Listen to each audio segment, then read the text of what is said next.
going to get the right amount of bites that normally you would get if you did it a certain way. And it's all in how you retrieve it, right? I personally like to, when I'm doing a jerk bait, here's how I know I'm doing it right. When I'm jerking that bait, I want to do the jerk or the pop on slack line.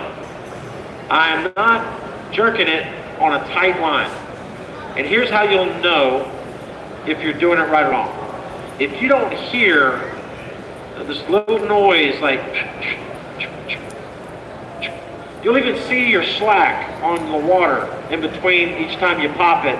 Kind of, if it's calm, you'll see the line kind of snap and sling little beads of water. If you don't hear anything, it's just nothing, then you're just tight lining that jerk bait the whole time. You're jerking it right, but you're never allowing that jerk bait to go slack, which does what? When it goes slack, what does it allow that jerk bait to do? Peel off. It's going to change directions every time. It's going to do something, a little different action every time you stop it on that slack. And when you pop the slack, it goes from dead still to an action, to dead still to an action. If you're tight lining it, it's just constantly going straight for the most part and drifting for the most part in the water. But see, you would, like, if you didn't know that, you would just think, oh, they're not biting a jerkbait today. But you need to pop it on that slack line, and you got to listen for that sound. And I'm not doing my whole arm. I do my wrist. You'll have to just, and it's a 1, 2, 1, 1, 2, 1. Just play with it a little bit, you know.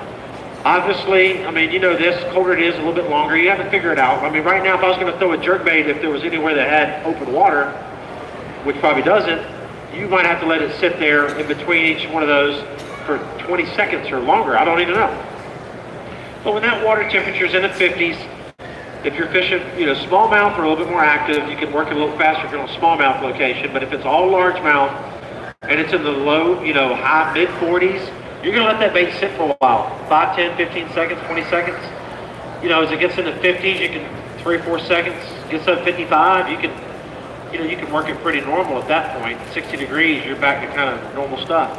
But that is real, real important. You will not become a good jerkbait fisherman until you can learn how to pop it on that slack line, you know, and get that rhythm down the right way. Because again, you want to envision that jerkbait jerking left and it stops here and it stops here and it's completely still. If you're moving it slightly, those fish don't really want to eat it for sure.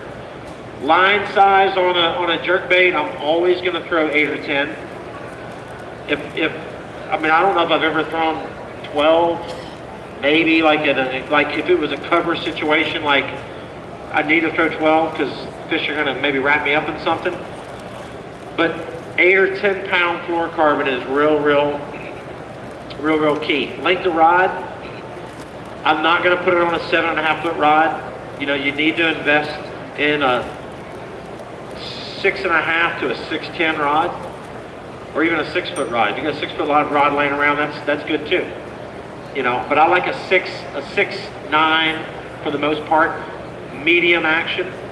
If I'm throwing a bigger jerkbait, like a big,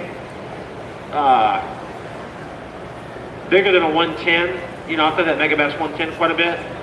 I might go to a little bit heavier rod or a little bit longer rod, but for the most part, a 6'10" medium action rod, 10 pound line. Your retriever, your reel, I don't know if it makes that much difference or not. I tell you, I was fishing at Cumberland last year, and when I was trying, I knew they were biting a jerkbait. And a buddy of mine in that area, we traveled together on the tour, and he started catching on a jerkbait the first day of practice, and he was calling me going, man, I just caught another pretty good fish, and like an hour later, catch another pretty good fish. And I'm trying to get, you know, dialed in on this. I'm running around the lake looking for what I think I need to be looking for, and I finally started catching them. And I went ahead, and after I started catching them, I rigged up another rod as well with a different color jerkbait, just trying to figure out maybe which one they're biting better. And one of my rods had a 6, one was a 6-6-1, and the other one was like a 7-3. And I started catching them good on the 6-6 or the 6-1 reel, and then I somehow messed around and cut one off and put it back, and I got back to the 7-3 reel, and I wasn't catching them, and something felt funny. And what it was, this is just a little thing, but I'm just telling you, it's big, is when I would reel up the slack, that faster gear ratio was making me reel up more slack, which then the bait was doing different things in the water, because I was reeling up more slack and not giving it that slight pop that I was with that 6-1, because it was just a slower retrieve. I wasn't gathering up as much slack. So it made that bait sit more still in the water. So just, I guess, use a lower speed reel would be my choice for sure. Oh, there's a jerkbait there. Yeah, that's perfect. See, that one is a 6-6 medium heavy. It's called a crankbait rod, but that'd be good. It's got a pretty short butt on it. You don't want a real long butt. You just want to be able to work that jerkbait like that. So play around with, when you see the bait in the water, play around. Make sure, anytime I put a jerkbait on, even though they're all the same brand sometimes, I'll see what that bait does. I'll do a test run and look at it in the water, and I want to see if this bait, especially if I start catching them, is that bait truly suspending, or is it slightly rising, or is it sinking? I've had the same brand jerkbaits do slightly different things in the water, and I'm telling you, these fish are picky sometimes, especially early when it's cold like that. They really want it a certain way, so pay real close attention. And if you have one that is floating, right? You have let's say you buy a mega bass, just purely an example, mega bass 110, and it's floating faster than the other ones. And you said, this one right here, for some, you got two options. Either one, you put a little piece of lead on it, right? Make it the same speed. Or maybe there's a time for that, right? I'll put a +1 on it. I'll put a plus sign with a magic marker. Because I know when I pick this one up, it's gonna rise quicker than what it should normally. If I have one that sinks a little bit, I'll put a negative sign on it. If there's no sign on it, then I know it's gonna do what it's supposed to do. So I'll kind of tweak my jerkbaits a little bit like that. You can play around with them even at home this time of the year, you know, and fill up your sink and just see what they do. And you'll know, is this one faster or whatever. I'm telling you, it's a big deal. So check that out. All right. Square bill crankbait, since we talked about regular crankbaits,